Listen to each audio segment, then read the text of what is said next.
Bonjour à toutes et à tous et bienvenue sur le plateau de l'invité de la matinale.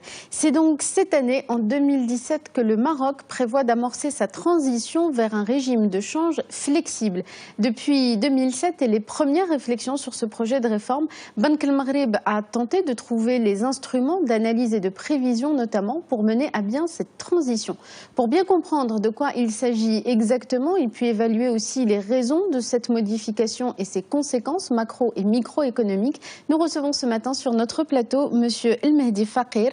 Vous êtes économiste, expert comptable, vous êtes aussi commissaire aux comptes et conseiller juridique et fiscal. Merci beaucoup d'être avec nous ce matin. Alors, sur un sujet économique comme celui-là, essayons d'abord d'être un peu pédagogique pour nos téléspectateurs, pour bien comprendre de quoi on parle. Est-ce que vous pouvez nous donner d'abord une définition du régime de change et nous expliquer quel est le régime de change actuel au Maroc ? Alors, le régime de change, c'est l'ensemble des règles permettant de définir le taux de change. Alors, donc, les règles, ils sont déjà proposées et mises en place et suivies par les régulateurs qui permettent, à un moment donné, au système financier de disposer d'un ensemble de parités de change selon les devises. Et ce système et ce régime de change se base sur la situation tout d'abord macroéconomique du pays, de sa situation aussi financière, notamment en matière de réserve de change, et surtout sur son positionnement sur le plan économique à l'international. Alors aujourd'hui au Maroc, nous avons un système de change intermédiaire, c'est-à-dire un système à parité fixe, mais un système aussi qui est adossé à un panier de devises pondéré qui se base sur les performances de l'économie marocaine à l'international. Donc la pondération, il est à hauteur de 60% pour l'euro et 40% pour le dollar. Alors, attendez, juste pour qu'on essaye d'être le plus clair possible, c'est un panier de monnaie, donc le dollar et l'euro, qui servent de référence pour ajuster le régime de change marocain. Absolument, avec une bande de fluctuation qui est de l'ordre de 0,03%. Ou moins 0,3%. Pour éviter les grands écarts. Absolument. Donc aujourd'hui, nous avons vraiment un système qui est flexibilisé et aussi un système qui est à parité fixe parce que à chaque moment, à la présentation bien sûr à un bureau de change ou au niveau d'un intermédiaire agréé, notamment les banques, je dirais un petit peu l'opérateur économique ou le simple citoyen, il a déjà eu l'idée sur les parités de change qui sont fixées par le régulateur qui est Banque El Maghreb. Alors quels sont les avantages et les inconvénients d'un régime de change comme celui qui existe aujourd'hui au Maroc et surtout pourquoi le changer ? Alors, je vais commencer par l'avantage. Bon, tout d'abord, bien sûr, on sait de quoi on parle. C'est-à-dire, chaque fois qu'un opérateur économique ou un simple citoyen souhaiterait échanger de la monnaie, que ce soit par l'intermédiaire d'une banque ou directement, lorsqu'il ramène des billets pour l'échanger contre du dirham, nous avons déjà une idée claire sur le taux. Donc, il n'y aurait pas de surprise parce que les niveaux de fluctuation de la monnaie sont déjà définis par le régulateur. Ça, c'est un petit peu l'avantage, l'unique avantage à mon avis. Alors, l'inconvénient, c'est que cette parité ne reflète pas le positionnement économique. Il n'est pas en faveur parfois au niveau à l'international parce qu'aujourd'hui, par exemple, le dirham est estimé comme étant cher par rapport au dollar et à l'euro, ce qui constitue un frein pour les investisseurs, les investissements à l'étranger, comme ça constitue aussi un frein pour nos exportateurs. Donc malheureusement, nos exportations ne sont pas compétitives au regard de cette valeur du dirham. Donc flexibiliser ce régime permettrait tout simplement de s'adapter au mieux au positionnement du Maroc à l'international et permettrait également à nos opérateurs économiques et à notre pays de se positionner sur le plan à l'échiquier bien sûr régional, continental et à l'international comme étant une vraie économie émergente. Parce qu'aujourd'hui, nous ne pouvons pas imaginer une économie émergente avec un système de change qui est à parité fixe. C'est impossible.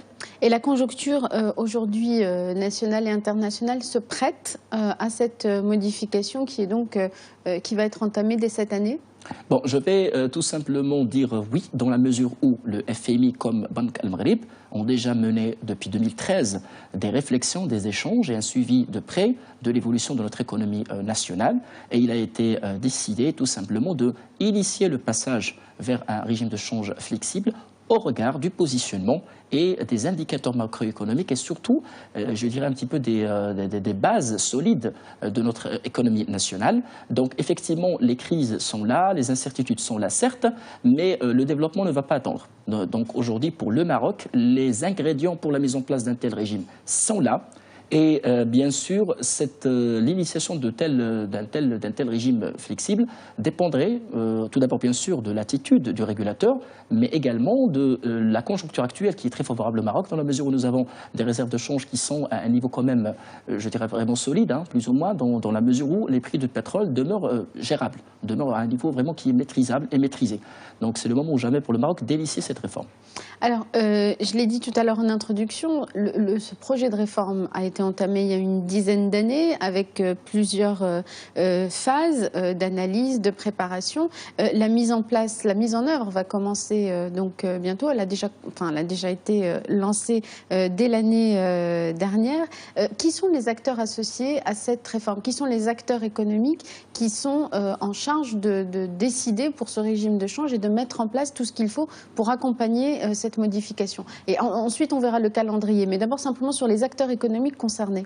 Absolument. Bon, les acteurs, je dirais tout d'abord l'exécutif, à travers le ministère de tutelle, qui est le ministère des Finances, les régulateurs, qui sont Banque Al Maghrib et l'Office d'échange, et en troisième lieu, les opérateurs économiques, c'est-à-dire le patronat, les entreprises représentées par la CGEM. Alors, quelles sont les prérogatives et les responsabilités de chacun de ces acteurs dans la mise en œuvre de cette réforme? Absolument. Aujourd'hui, le responsable des équilibres macroéconomiques, c'est l'exécutif. Je dirais le responsable. C'est-à-dire c'est l'exécutif qui veille, à travers la définition d'une politique économique, à la préservation des équilibres macroéconomiques. Le régulateur, il a la responsabilité de préserver les équilibres budgétaires et aussi de préserver un niveau satisfaisant et rassurant des réserves de change. Et en termes de responsabilité pour les opérateurs économiques, c'est d'accompagner cette réforme en s'adaptant au mieux et de ne pas subir les conséquences de cette réforme. Donc c'est un travail d'anticipation de la part des opérateurs économiques. Alors maintenant, sur le calendrier de cette mise en œuvre, quelles sont les étapes?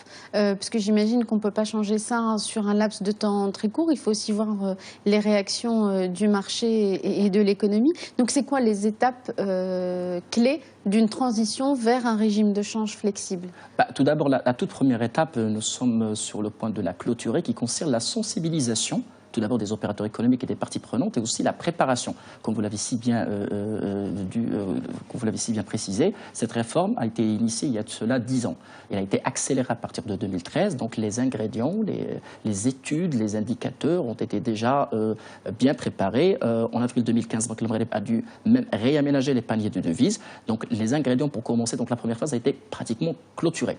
La deuxième phase, c'est de passer à un régime de change flexible administré, en élargissant progressivement les bandes de fluctuation. Donc ce que vous disiez tout à l'heure, le taux de plus ou moins 0,3% va être un petit peu augmenté. Absolument, avec un suivi très rapproché de la part des régulateurs et bien sûr des mesures d'ajustement et des mesures d'accompagnement et éventuellement des mesures de garantie de la part du système financier de cette transition, avant, en dernier lieu, de passer à un régime globalement et totalement libéralisé. Ça, c'est en troisième lieu. Mais les pouvoirs publics ne peuvent pas aujourd'hui s'engager sur un calendrier précis parce qu'il faut absolument suivre la réaction du marché, donc et accompagner progressivement cette réforme. Et le bilan de ces réactions du marché, il se fait à quelle échelle? Au bout de 6 mois, au bout de 1 an? C'est-à-dire combien de temps il faut pour mesurer concrètement l'impact de ce changement? Alors, lorsque nous parlons d'un suivi de près, à mon avis, le suivi devrait se faire de façon mensuelle.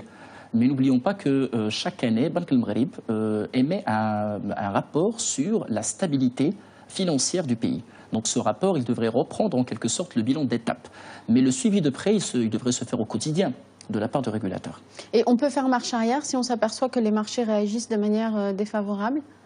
Ou dans ces cas-là, il faut trouver des mesures pour régler le problème mais continuer la transition? Absolument. La réforme a été initiée de façon à ne pas faire marche arrière, parce que ce n'est pas du tout dans l'intérêt de notre économie, dans l'intérêt de notre image de marque et surtout de la confiance des opérateurs économiques, que ce soit marocains ou étrangers. Donc aujourd'hui, effectivement, Banque Al Maghrib, comme les différentes parties prenantes, ont pris le temps nécessaire pour mener et initier la réforme, tout en menant et mettant en place les mesures et les mécanismes d'ajustement et d'intervention permettant la pérennité, la continuité de cette réforme.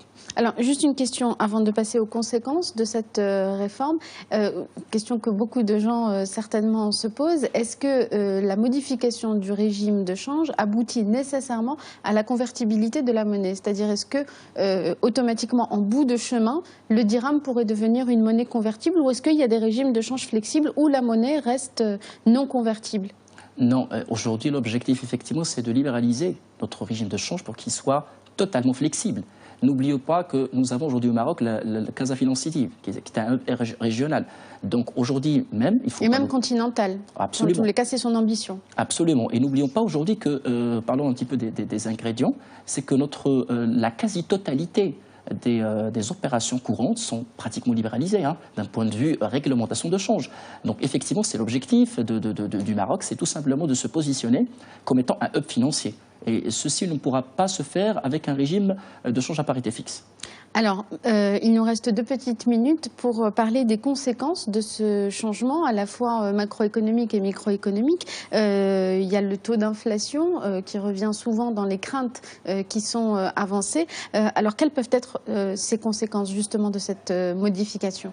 Bon, à court terme, il y aurait effectivement une augmentation du taux d'inflation et par conséquent l'augmentation des prix à la consommation. Alors, elle serait, je cite Banque El Maghreb, de 1% en 2017 et 1,5% en 2018. Absolument. Donc aujourd'hui, le régulateur il a déjà initié le suivi nécessaire, le suivi de près nécessaire pour maîtriser cette augmentation. Donc c'est tout à fait normal parce que, comme je l'ai dit aujourd'hui, le niveau actuel de dirham ne reflète pas le positionnement économique du Maroc. Donc il y aurait certainement un changement au niveau des prix à la consommation qui devrait hausser un peu, mais rapidement le marché devrait s'habituer, devrait s'adapter. Ça d'un point de vue microéconomique, mais d'un point de vue macroéconomique, c'est un petit peu l'objectif. Nous allons tout simplement, en tant que Marocains, augmenter la compétitivité de nos exportations, la compétitivité de notre économie. Derrière, il y aura certainement une création de valeur ajoutée. La création de valeur ajoutée est synonyme de création d'emplois, vraiment également tout simplement d'une vraie, je dirais en quelque sorte, un coup de relance aussi pour l'économie, pour la demande. Donc d'un point de vue macroéconomique, il devrait refléter en quelque sorte une certaine dynamique économique. Ça va se refléter aussi au niveau du microéconomique parce que le niveau de vie de nos concitoyens, il va s'améliorer, il va augmenter. Nous allons pouvoir... Parce que la situation générale économique va s'améliorer. Absolument. Donc le macroéconomique va certainement plutôt influencer très positivement le microéconomique par la suite. Mais à très court terme, il y aura certainement une petite hausse du taux d'inflation et par conséquent une hausse des prix à la consommation.